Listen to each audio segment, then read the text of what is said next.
Hi hello నమస్తే. బ్లెస్సీ అమ్మకుట్టి ఛానల్కి స్వాగతం. మీ బ్లెస్సీ అమ్మకుట్టి మరొక వీడియోతో మీ ముందుకు వచ్చేస్తుంది. ఆ వీడియో ఏంటంటే వామ్ రైస్. ఇట్లా బ్లాక్ టీ పెట్టుకుని తాగితే అబ్బాబా ఎంత బాగుంటుందంటే అంత బాగుంటుంది. ఈ వామ్ రైస్ ఎలా తయారు చేసుకోవాలో చూసేద్దాం రండి. స్టవ్ మీద ఒక ప్యాన్ పెట్టుకుని అందులో తగినంత ఆయిల్ వేసుకుని అందులో ఆయిల్ కాగాక వామ్ వేసుకోవాలి. ఆ వామ్ వేగాక ఒక గుప్పెడు కరివేపాకు వేసుకోవాలి. ఆ కరివేపాకు కూడా వేగాక పచ్చిమిర్చి వేసుకోవాలి. అది కొద్దిగా వేగాక ఆనియన్స్ వేసుకోవాలి. ఆనియన్స్ గోల్డెన్ కలర్ వచ్చేంత వరకు వేపాలి.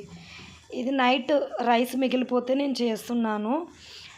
మీకు ఎప్పుడు తినాలనిపిస్తే అప్పుడు చేసుకోవచ్చు. నైట్ రైస్ మిగిలినా కూడా మార్నింగ్ బ్రేక్ఫాస్ట్ కింద కూడా చేసుకోవచ్చు. నేను కాజు వేసుకుంటున్నాను. ఇది ఆప్షన్ మాత్రమే. మీకు ఉంటే వేసుకోండి, నచ్చితే వేసుకోండి, లేకపోతే లేదు.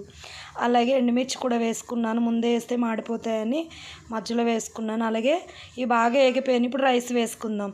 రైస్ వేసుకుని బాగా కలుపుకోవాలి. ఆ తర్వాత తగినంత సాల్ట్ వేసుకోండి. అది బాగా కలుపుకోండి ఫ్రెండ్స్. రెడీ అయిపోయింది మన వామ్ రైస్. ఇది ఇప్పుడు వచ్చేది వర్షాకాలం కాబట్టి ఈ వర్షాకాలం వామ్ రైస్ హెల్త్కి చాలా మంచిది. పిల్లలు కూడా ఇష్టంగా తింటారు.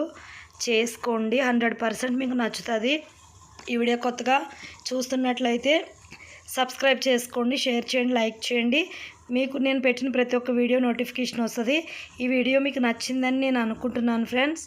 Thank you so much.